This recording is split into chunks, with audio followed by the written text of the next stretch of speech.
તે વખતે મોટા મોટા જન્મનું કિસ્સા આ કેરી કેટલા કરવાનું બોલ સાગર તે બાજુ બોલો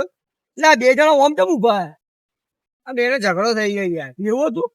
હેડ આપણે વધારે જઈએ और अभी तो रुको क्लाइमैक्स अभी बाकी है। ગાલો બોલતો તો અને તને મારવાનું કેતો તો કે આ તો એને બહુ મારે એમ કેતો તને પેલો છોકરો એવું કીધું એને ઓહો આજ તો એને જોતું ખાલી આજ તો જો એના ખાલી તમને કિશને કેવું કેતો તો યાર એવું કહેતો તો કે આ તો કે જબ્બર મારું કે ગાળો બોલીને કે આ તો ફેફડા તોડ નાખી દેના એવો મારીશ કે એને મારું માર માર હેડ એને ચોઈસ મારે હું હું માર તો આ તો આ માર માર તો, માર તો તાર માર તો માર માર તો તાર માર વિપુલ માર યસ જબ્બર લડાઈ એને જે યાર મજા આવે આયુ મજા આવી ગઈ જબ્બર